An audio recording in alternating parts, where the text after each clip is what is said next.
comprendre en toute sérénité. Manolotra anao ny vaovao.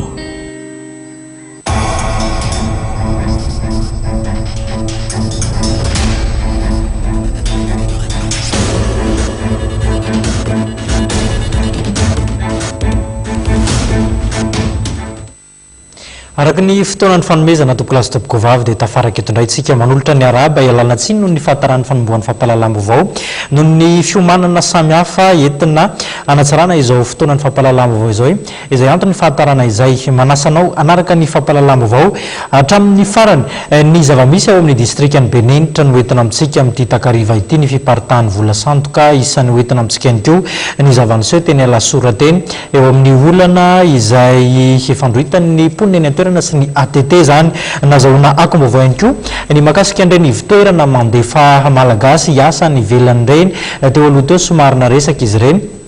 nisy ny fanapahan-kevitra ny resan'ny fanjakana manoloana ireny ivitoerana ireny ny zava-nisy teny Lasora aloha no etsika niboana ny fampahalalam-baovao nanao fihetsiketsehana ny mponina tao anatin'ny komina Lasora ny tolakandro teo noho ny tsy faneken'izy ireo ny lamina napetraka ny agence de transport terrestre na ny ATT no afantarany be sy ny maro azy ity farany moa zany dia amindra ny fiantsonan'ny zotra 270 toy izao ny takim-baovao. Nanao fihetsiketsehana ireo mponina ao amin'ny komina Lasora tolakandro ho fanoherana ny fandaminana napetraky ny agence de transport terrestre na ny ATT eny Mandika namana izay nanesitra ny zotra 192 eo amin'ny toeram-piatsonana napetraky ny komina ho an'ity taxi be ity. Fokotany 5 izay misy mponina anarivony no milaza fa tena mety amin'izy ireo ny fisin'ity bus ity mijanona eo akaiky ny rond-point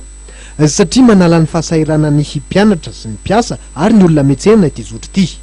Vokatry ny fangataham-ponina tokoa no antony nanataterahan'ny komina izany fepetra zany hoy Andriamatoa Randriantso Jimmy lefitry ny be ny tanàna Lasora. Laza kosa nefa Andriamatoa Razafy Mahenina Fils talehan'ny fotodrafitrasa sy ny lamina eo anivon'ny ATT fa baiko ny taterahany ka tokony hajain'ny zotra rehetra ny lamina napetraka fa tsy voatery ho gabraraka foana akory ny fiainana.